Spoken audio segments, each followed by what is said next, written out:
Saio hau Nafarroako gobernuak diruz lagundu du. Arratsaldeon, Xaloaren 25. urteurrena ospatzeko hitzaldi batzuk prestatu ditugu eta gaur Sahararen egoera politikoari buruz mintzatuko gara. Hemen daukagu Nasa El Jalidi eta Maite Ramos. Haiek dira, Maite da kabiak kolektiboko kidea eta Nasa kazetaria. Eta kontatuko digute pixka bat, haien esperientziak eta haien kolektiboen egoera eta nondik norakoak. Okay, so how are you, Nasa? I'm good, thank you so much. Thank you for inviting me. I would like to thank also Xaloa for giving us the opportunity to speak up about Sahrawi people who are suffering under occupation for many, many decades. Bale, ongo naiz zuzenean itzultzen, ez? Nasa esan du Xaloatik oso eskertua dagoela, ez? Gonbidapen honengatik eta espazioa edukiko duelako, ez? Sahararen egoerari buruz eta Saharauien egoerari buruz hitz egiteko. Eta Maite, zer moduz? Ongi? Zuk kabiak kolektibokoa zara, ez? Bai, kidea, bai. Eta zertan datza zure kolektiboa? Guk egiten duguna da Bobisa proiektua zabaldu Nafarroan. Bobisa proiektuaren eginkizuna da liburutegiak sortzea, bultzatzea, irekitzea, mantentzea kanpamentuetan. Eta horren bidez kultura zabaltzea. Eta gure elkarteak egiten duena da Bobisaren proiektua zabaltzeaz gain, zubilana, Saharaui eta Nafarrakoen arteko kulturaren zubia. Well, she said that in the project that they work on, they try to make a link, right, between the culture from here and the culture from the Sahara, and they have like library buses that they create in order to do that. Yeah, that's great. And in your case, what do you do, or what's your job, or? Okay, so I'm part of a group of media activists called Ekip Media, and I'm also correspondent with the Rast television, official television of Sahrawi Republic that's based in the refugee camp, and I give together with the other correspondents reports, and we cover the evidence that take place or demonstrations that take place in the occupied territory to the Rast TV, and also share them with the world, share information and highlight the situation in general of human rights abuses that are taking place in the occupied territory of Western Sahara and that are committed to the Moroccan state. So our work came after many, many years that the people of Western Sahara are suffering in silence. Nobody knows about their tragedy. We lost so many people, Sahrawi people displaced by force to the refugee camp, and they are living in a very bad conditions of life. They are living under international assistance, which is not enough, while their natural resources are exploited illegally by Morocco and European governments. So I'm going to translate. Okay, perfect. Yeah? Vale, Nasa kontatu digu bera dela aktivista, ez? Eta bera eta beste kide batzuk egiten dutena da hango refuxiatuen kanpamenduetan dagoen Telebistarekin, ez? Pixka bat egoerari buruz eta gertatzen denari buruz,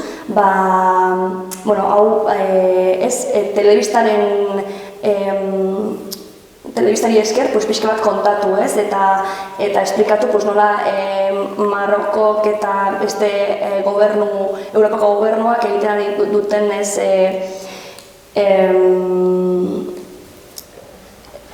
Sortzen ari duten egoera honen berri ematea, ez? Eta zapalkuntza honen berri ematea, ez? Bere kontatu digu nola urte askotan zehar egon den usteatzea hau, ez? Eta Saharauiak sufritzen dutela egoera hau, pairatzen dutela, eta horregatik bera eta kide batzuk saiatzen dira honen berri ematea. So we find our work is very important because Morocco had a very long time freely expressed fake informations and fake news about the real situation. So we came to expose this unreal propaganda that is used by Morocco, and we say to the world that Sahrawi people is suffering a lot. Sahrawi people are minority, we represent now 10% from the whole population. The rest are military and police and Moroccan settlers and fishermen who are fishing from our seas and take our fish without our consultation and without the people benefit from this. So we want the world to know more about this isolated country because we live in a total military blockade and media blockade. The people of Western Sahara suffer alone and in silence, and the European government, the international community is negotiating with Morocco without taking the chance or the opportunity to talk about the indigenous people in the occupied territory or the people in the refugee camp. Bai, berak esaten duena da, saiatzen direla Marrokok esaten dituen berriak batzutan edo berak dio askotan ez direla egia, faltsuak direla, eta orduan saiatzen dira hori pixkat azaltzen nola den zein den haien egia eta nola bizi diren egoera batean non haien hitza ez den entzuten eta kriston blokea duten haien errealitatea esplikatzeko, ez? Orduan, egiten dute haien eginkizuna da azaleratzea zein den haien egia, ez? Eta nola diren biztanleriaren 10%-a da direla saharauek, gainontzekoak dira guztiak militarrak eta okupazioa egin duten pertsona hauek, ez edo baita ere aipatu ditu arrantzaleak, nola Europako leku askotik eta joaten diren arrantzatzera, haien itsasoetara, haien baliabide horiek erabili ahal izan gabe, ez, haiei usteatzera, haiek hori erabili eta ezin dutela erabili, ez, eta besteek hartzen dutela, ez, oie. Eta zure kasuan, Maite, hau da pixka bat, ez, bere egoera politikoa edo nola dagoen eta azaleratzea, ez, eta zuen kasuan pixka bat egiten zuen lan kulturalagoa, ez, edo edukazioen aldetik, ez, gu lan egiten dugu kanpamentuetan, mendebaleko edo territorio lurralde okupatuan, han egiten du. Eta, esan dezaket, bere lana arriskotsuagoa dela, zen bizi da Marokoren menpez, errefuxiatu kanpamentuan alde horretatik lasaiago bizi direla, ekonomikoki edo larriago, azken finean errefuxiatu kanpamentu batean bizi dira. Eta guk egiten dugun lana da batez ere kulturala. Ireki, Gugizaren proiektuak ireki ditu 4 liburutegi dagoeneko, eta azkena bukatuko da otsaila martxoan. Horretaz gain badaude bibliobusa batzuk. Orduan egia da, ez da bakarrik haien kultura mantentzeko, jaio zen irakurlaitasuna bultzatzeko, kultura bultzatzeko gaztelaniazko hizkuntza nolabaiteko, zabatzeko ez, bermatzeko haien irakaskuntza edo zen, estatuaren bigarren hizkuntza ofiziala da, estatu saharauena. Euskararekin gertatzen dugun, baita ere hor ofizialtasun asuntoa eta badaude hor arazoak haien hizkuntza erabiltzeko edo ez? Ez. Bizitza arguntean eta eskoletan jasania da erabiltzen dena, irakasten da arabiera, arabiera batua esan dezakegu. Orala edo ahozkoa da jasania, ez da idazten. Idazten dena, esan dut, ume arabiar batek ikasten du arabiar bera Marokon, Egipton, Libian edo zein tokitan, eskoletan. Baina bigarren hizkuntza ofiziala gaztelania da. ari da galtzen, hori egia da, bai, bueno, ari da galtzen, pues, bueno, lehen hitz egiten zuen hasieran jende zaharra, bai, oraindik karneta espainola duena, bai, eskoletan bazegoen olako irakaslere zaharrak, eta odun horiek mantentzen zuten bigarren hizkuntz hori, bai. Gau egun gero eta gutxiago hitz egiten da, egia da, Estatu Espainolara etortzen direnean oporretara ume horiek bai ikasten dutela, edo zasi gaztelania batean hitz egiten dutela. Eskoletan badagoela bigarren hizkuntz bezala, hemen inglesa dagoen bezala, institutuetan bai ikasten dutela inglesa eta frantsesa ere, baina eskoletan bakarrik gaztelania, bigarren hizkuntza bezala. Eta modu ludikoan eta mantentzeko hizkuntza sortu zen bubiser. Bakarrik gaztelania mantentzeko, ez eta kultura, orokorrean, irakurtzeko gogoak, liburuak, bai? Testu liburu ez gain, zerbait gehiago izateko, umeek eta gaztek.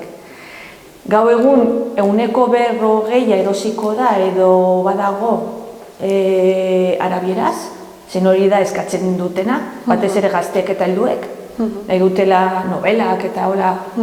Eta daramagu 2 urte edo liburuak arabieraz erosten.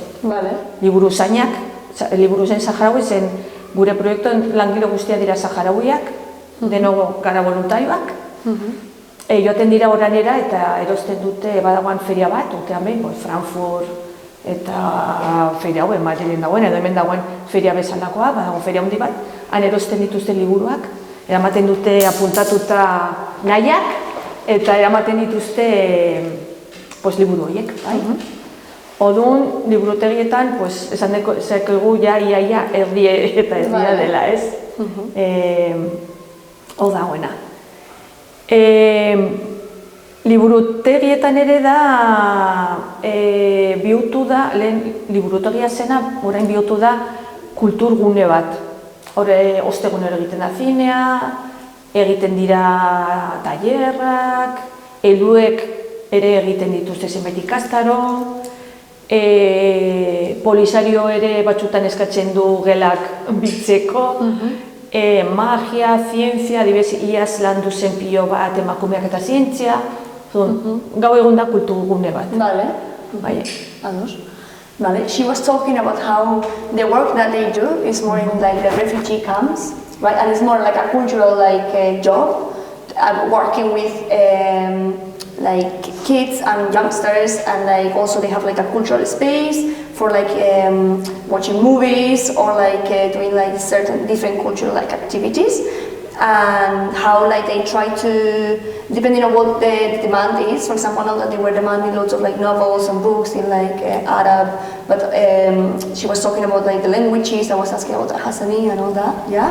Like to save the culture. Exactly, to save the culture. It's very important, I think, the work that they do, since like there is a common like words that say if a country wants to destroy a people, take like away their culture and education, and this is actually what Morocco did against Sahara people, and I think not only in Western Sahara but in all conflict zones around the world. And we, day by day, we are losing our culture, and it's very important to work hard on that in both parts. I think it's very difficult in the occupied territory, but at least in the refugee camps. Esan duela, eskertzen duela zuelana baita ere, bera, esan duzu ez, bera lurralde okupatuan bizi da eta hori arriskutsuago da ez, baina bera esaten du ere oso garrantzitsua dela egiten duzuen hezkuntzan eta kulturaren aldeko lan hori ez, azkenean okupazio bat dagoenean ez edo lurralde bat edo jende talde bat edo kultura bat suntsitu behar duzunen, kendu hezkuntza, kendu kultura eta orduan ez suntsituko dituzu ez, orduan hori eskertzen duela zuen lana, yes? Yes. She said thank you. And also to them for the great work they do and for the efforts. I mean, it's something like make you very grateful that there are people from different continents and care more about you and like offer a lot of help to you, and it's very good. And also she said something that she said like it would be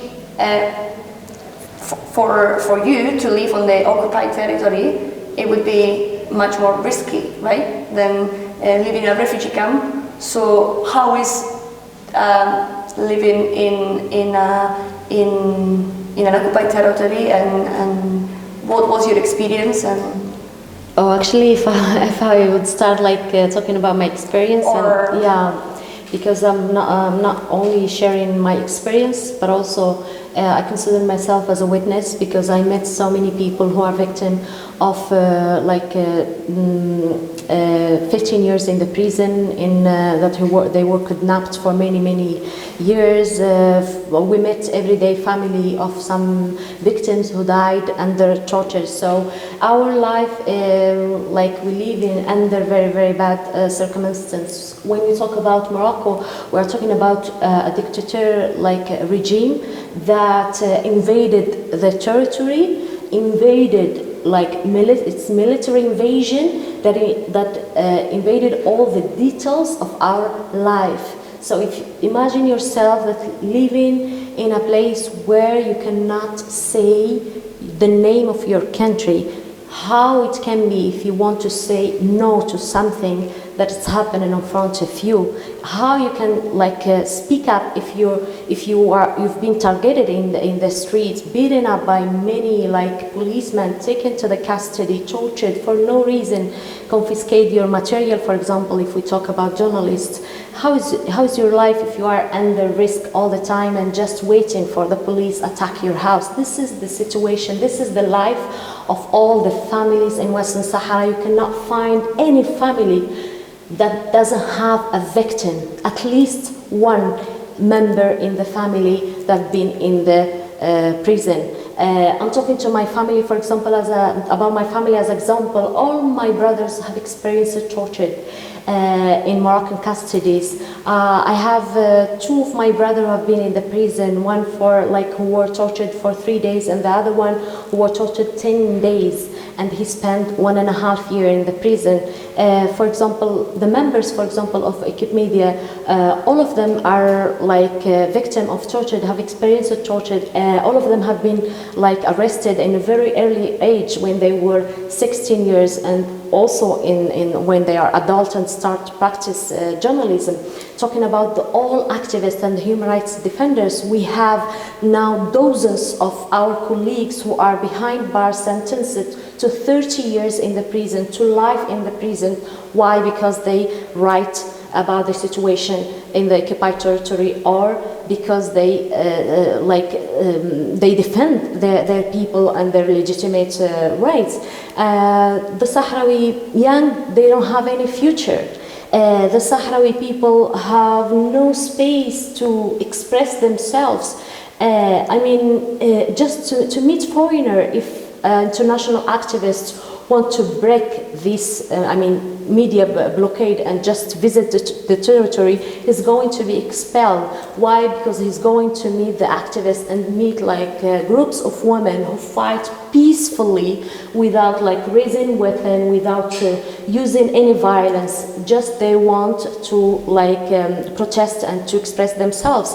These activists are not allowed to be into the region. These activists are not allowed to meet the Sahrawi people. The Moroccan state is considered, the work we do is considered the whole people of Western Sahara as criminals, while the criminals are the Moroccans, while the criminals are the police who kill people without any reason, who invaded our country, divided the territory, exploiting the natural resources, stealing our natural resources, and marginalize Sahrawi people. We are talking about rights that we don't have, we have zero rights in our country. If you finish your study and want to get a job, it's a dream for us. Can you imagine? If we don't have this collaboration of the society and community, all of us are living in the streets. In our culture, the families, and she can talk about this because she witnessed that if she's visiting permanently the camps. We in our nature we cooperate, we help our sisters, the brothers. If only one a person who's working in a big family, he can cover offer food for the whole family. If we don't have this, if anyone, each of us is independent, what we can do? What is our future? So we're talking about we are a minority. Western Sahara, it's full of the military and the police and Moroccan settlers who have big investments, who are benefiting from the occupation. Morocco give them very high positions in all kind of work, and we don't have any right. This is something really hurts and make us really, feel very hopeless. But of course, Sahrawi people it's much more strong than their strategy, and they will keep fighting until they get, of course, their independence and their freedom that they deserve.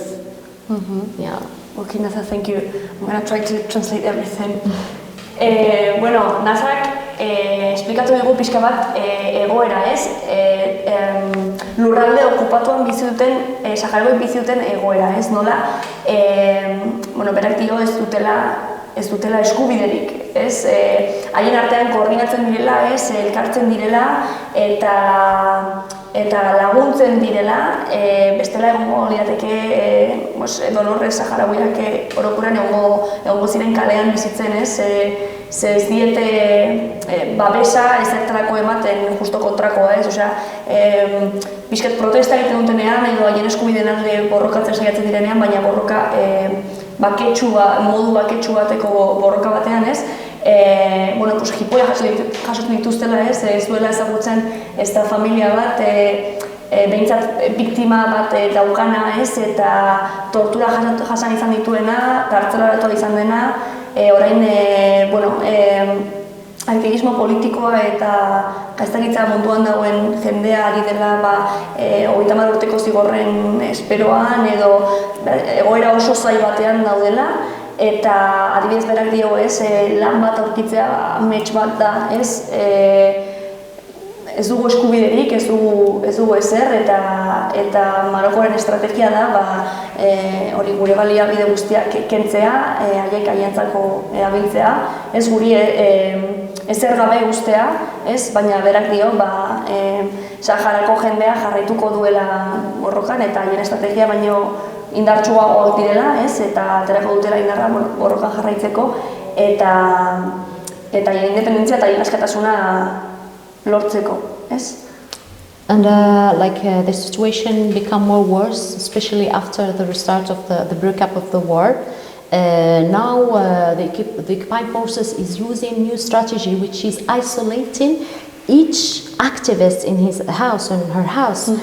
All our houses are under constant surveillance, and each of us in the occupied territory is followed by a police car, civilian car that is used by the police, or an officer who is wearing normal clothes and just watching you who is going to meet. And now if we talk, for example, about our organizations as for example, journalists, you may think that we are very organized, we have office, we have materials like you, for example, and we are freely moving. But no, if we just want to meet each other just for normal conversation, we have to make it as secret as we can. We don't use phone. We go physically to knock the door of the house of our friend and tell her or him that we have a meeting in this point, and try to clandestinely collect the other members and just to have a small conversation for a short time and drink a tea. So it's very complicated, and we have a clear example, our colleague Sultana Khaya, that has been under house arrest for 1.5 years without the Moroccan police get tired from attacking her house, tortured her inside her house, carried off the electricity, prevent anyone who want to offer help for her with food or any kind of assistance, isolated her transfer her house to a prison actually for 1.5 years without anybody like take any action towards this from the international community until she of course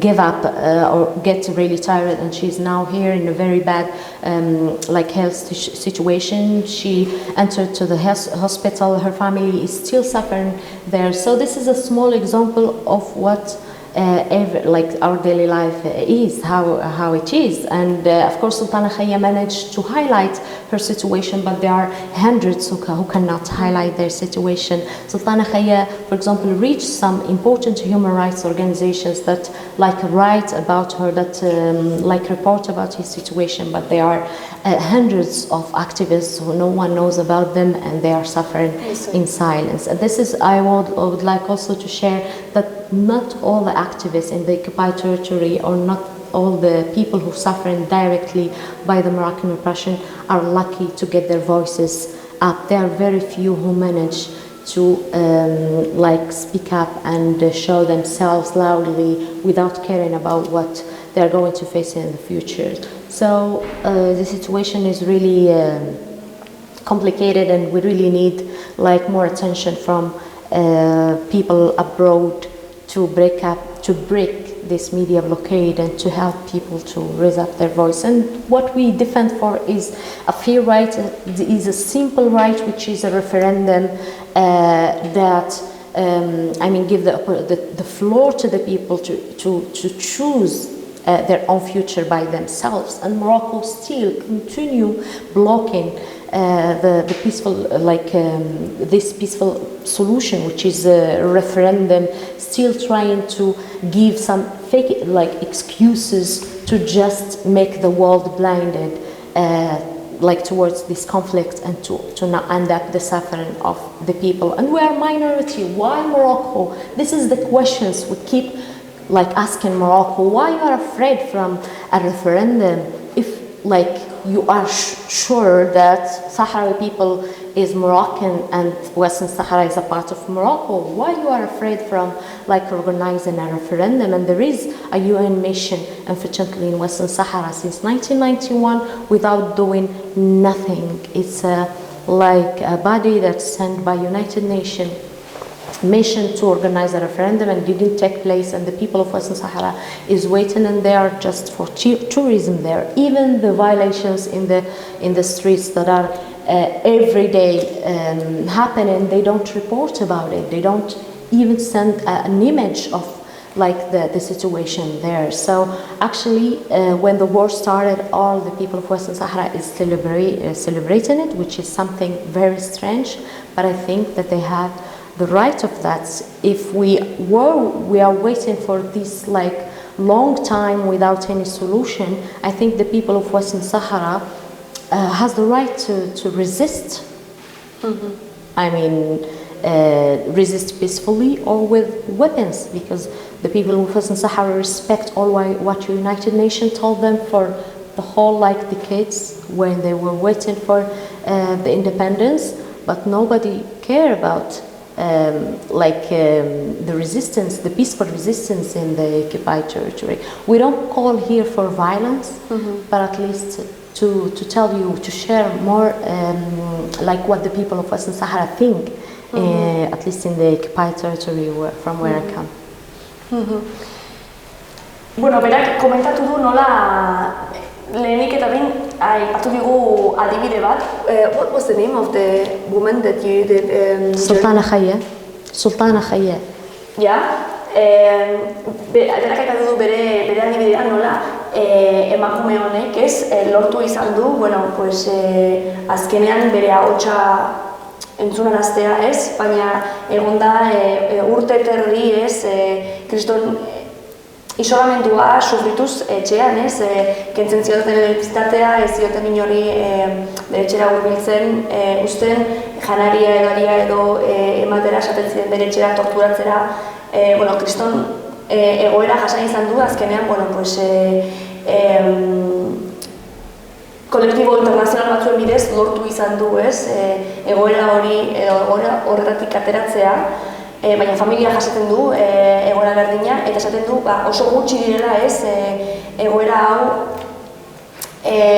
sufritzeari utzi aldiotenak, ez? Osea, gehiengoa jarraitzen du egoera hori sufritzen, eta nola esan du, ez?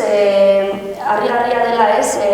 Azkenean ez dietela erreferenduma egiteko aukera ematen, ez? Hain baldin badu Marokok Sahararen Marokoren parte dela, zergatik ez dute galdetzen, ez? Eta aukera hori ematen, ez? Eta aipatu du baita ere nola badagoela Europatik, ez? Hor ez dakit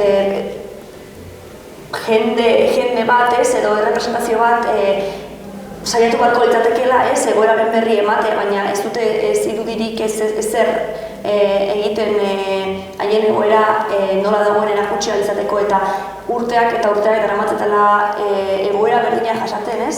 Eta ez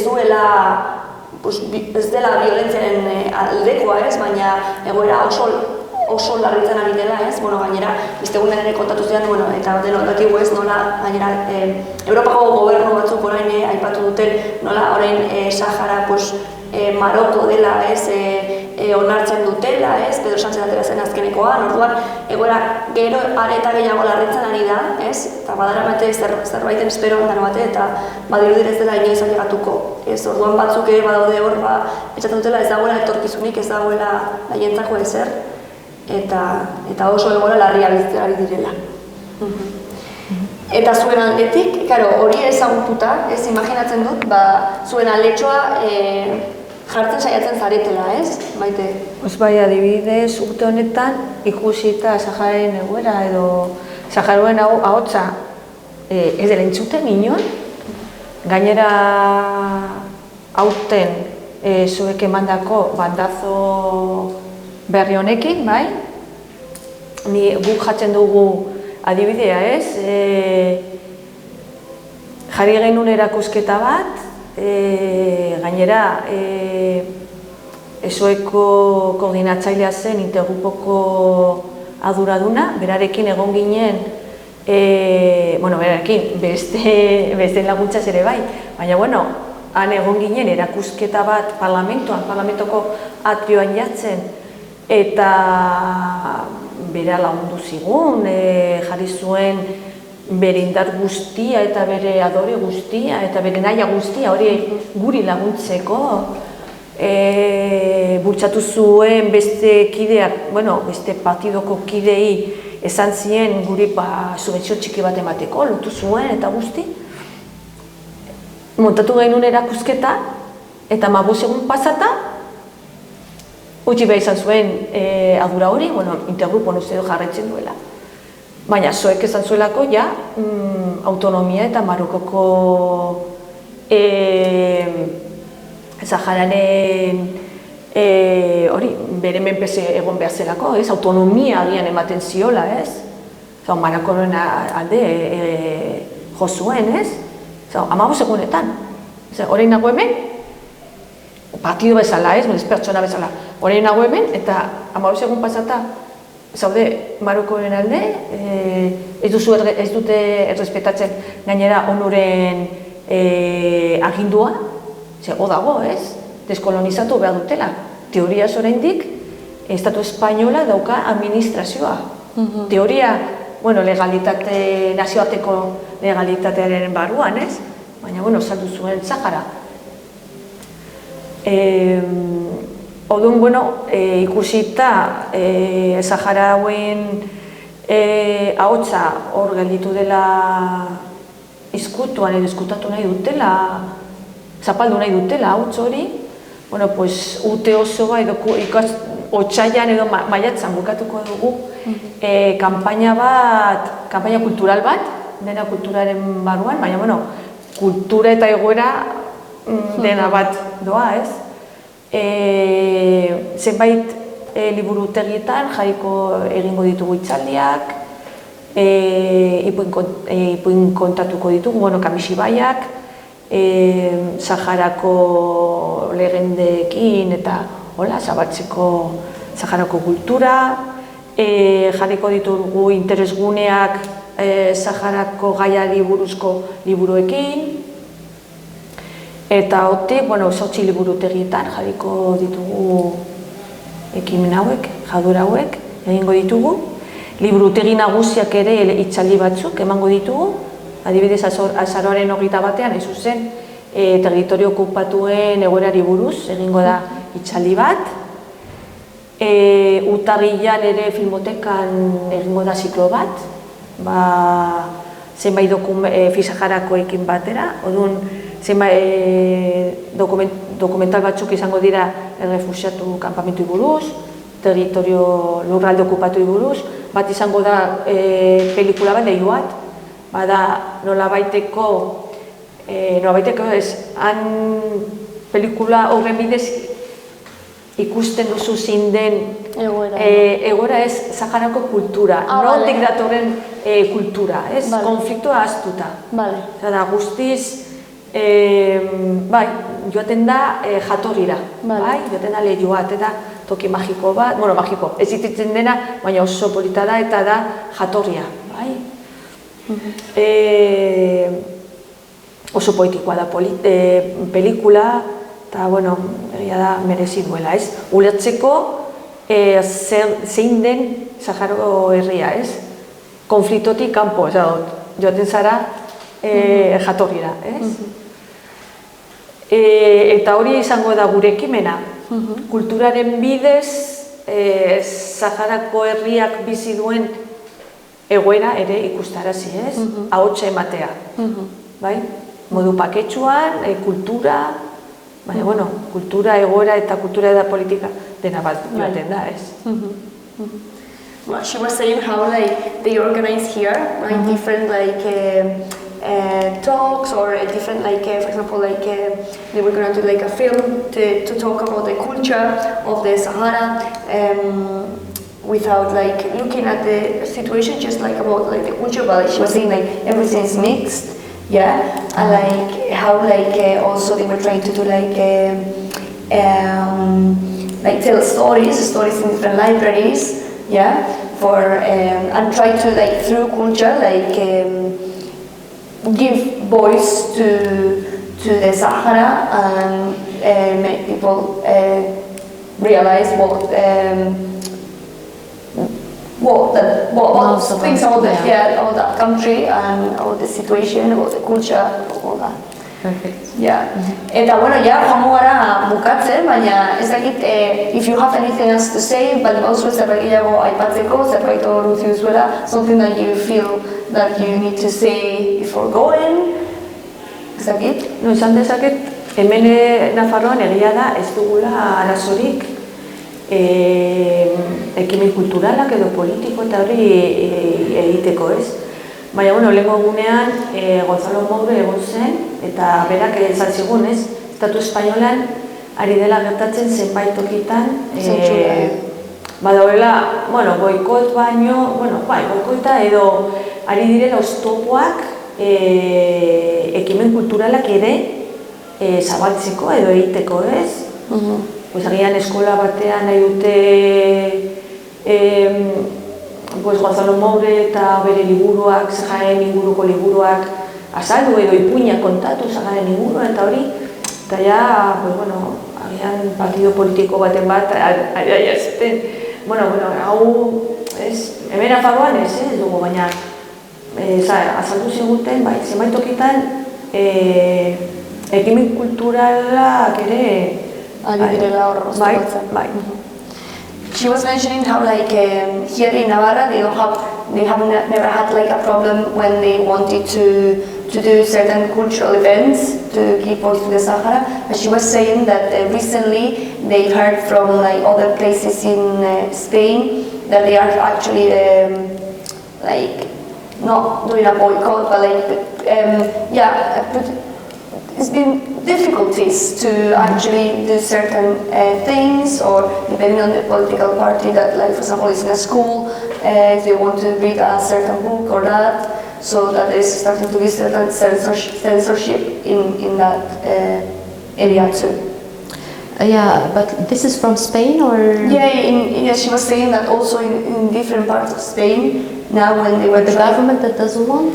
Bueno, more than the government, she was saying, like, for example, in a school, if they want to talk or read a certain book that talks about, like, the situation in the Sahara, wherever, and in the school, the person in charge is of a certain ideology or whatever, maybe wouldn't allow that, or... Yeah, unfortunately, there are so many people who are supporting or strengthening the Moroccan occupation without they know.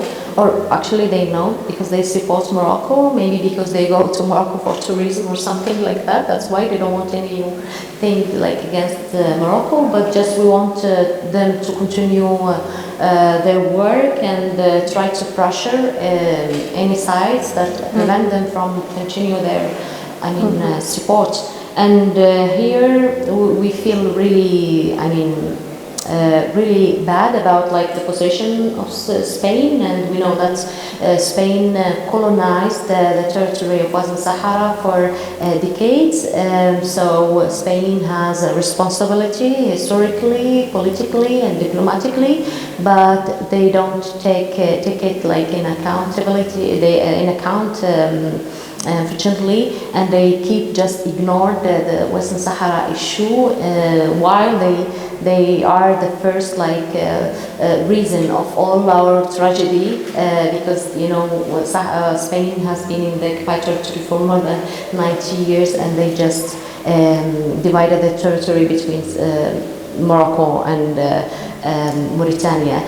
So we want the people who care about humanity to pressure more the Spanish government to take action, or to at least to change their position. And we saw the latest, unfortunately, declaration from Madrid government, Pedro Sanchez, that give legitimacy to the autonomy and stand up loudly for the Moroccan government. From here, we say that Sahrawi people represented by Front Polisario, and Western Sahara issue is a decolonization issue. It's in United Nations agenda. There are more than 120 resolutions that confirm that Western Sahara is not part of Morocco, and Sahrawi people needs to be part in our referendum, to vote and to choose their own future. So all the resolution of the United Nations is very clear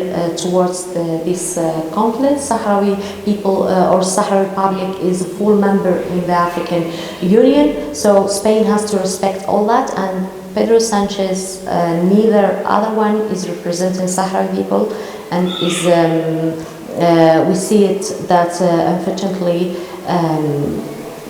because of their adventures, not only Spain but also France and other United States, because of their adventures in the territory, they keep strengthening the illegal occupation, but the Sahrawi people will keep fighting until the independence.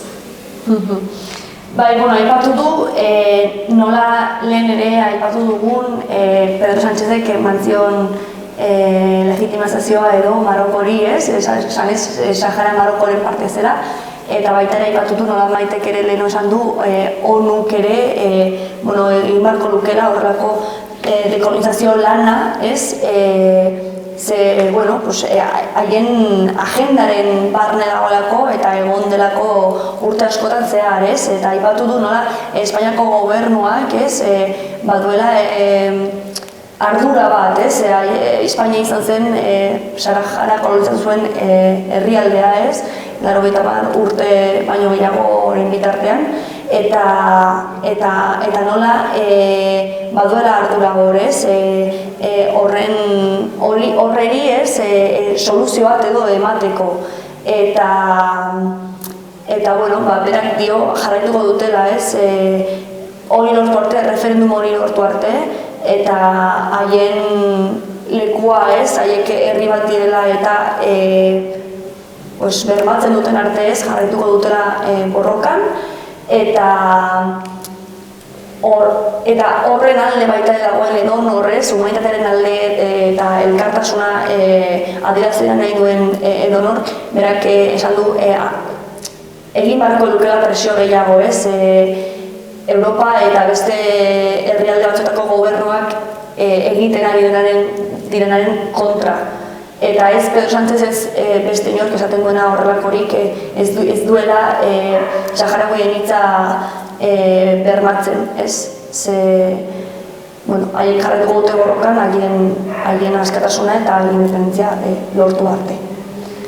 And we call normal people to help us to break the media blockade and to help us to spread more information and try to visit territory, even if it's very hard, but just try to, if there are journalists who are working in such a newspaper, we would like to be part in this newspaper, to highlight the situation and to spread more about the occupied territories and of course the refugee camp. Eta berak dio baita ere, banakakoei ere egiten diela, ez, deialdi batez, banakakoei eta baita ere kazetariei eta, haien egoerari buruz berri emateko boterea edo aukera duen edonorri, ez, esaten diola, eskua edo joateko haien Saharara, ez, bai okupatutako lurraldetara, bai errefuxiatuen herrietara, nahiz eta zaila izan, behar dutelako Europatik egiten den eta barro egiten den blokeo hori pixkat apurtu ez eta haien hitza helarazi. Orduan, usatzen du deialdia eta hori. Thank you so much. Mila esker, thank you Nasa for coming and for sharing. Gracias. Eta mila esker maitere ikusten lanagatik eta gurekin konpartitzeagatik. Eta bukatzeko informatzea azaroaren 12an Madriden egingo dela justu manifestazio badago deialdia, manifestazio baterako nolabait salatzeko egoera, eta Espainiari eskatzeko, ONUren legea edo hitzarmena edo betetzeko, bai. She was saying that on the 12th of November there is a manifestation in Madrid, and she was saying that we should all go. Of course, we need it. Yeah. Okay. Mila esker bioi, thank you so much. Zuri. Eta guztioi.